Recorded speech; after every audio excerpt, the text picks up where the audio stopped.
අයිබෝන් සුබ දවසක් රියමදුර සමගින් එකතු වී සිටින සියලුම දෙනාට ඔබ වෙනුවෙන් අද අපි ගෙනල්ලා තියෙන්නේ විකිණීමට තියෙන Suzuki Swift Style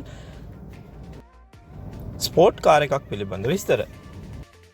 2008 වර්ෂයේ නිෂ්පාදනය කරලා 2011 වර්ෂයේ ලියාපදිංචි කරලා තියෙන මේ කාර් එක 1300cc එන්ජින් එකක් ඔටෝමැටික් ගියර් පද්ධතියකින් සමන්විතයි.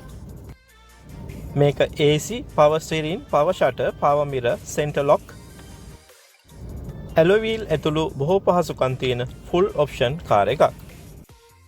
දැනට කිලෝමීටර් 1,59,000ක් ධාවනය කරලා තියෙන මේ කාර් එක තියෙන්නේ horana ප්‍රදේශයේ පළවෙනි හිමිකරු ළඟ. මේ කාර් එකේ එන්ජින් එක, body, paint, interior, tyre ඇතුළු සියලුම දේවල් ඉතාමත් හොඳ ධාවන මට්ටමේ තියෙනවා කියලයි ඒ හිමිකරු අපිට දැනුම් දුන්නේ. ඒ වගේම රථයට අදාළ සියලු ලියකියවිලිත් නිවැරදිව තියෙනවා. මේ Suzuki Swift Style කාර් එකේ සම්පූර්ණ මිල වෙන්නේ $43,00,000යි. වාහනය පරීක්ෂා කරලා බලලා මිල ගැන තවදුරටත් සාකච්ඡා කරගන්න පුළුවන් කියලායි ඒ හිමිකරු අපිට දැනුම් දුන්නේ. ඒ වගේම තිරේ දෙසෙන අංකයන්ගෙන් හිමිකරු ඇමතීමෙන් ඔබට මේ පිළිබඳ වැඩිදුර විස්තර ලබා ගන්නත් පුළුවන්. එම්නම් තවත් දවසක මෙවැනි වීඩියෝකින් නැවතත් හමු වෙමු. ගෙහින් එන්නම් සුබ දවසක් සියලුම දෙනාට.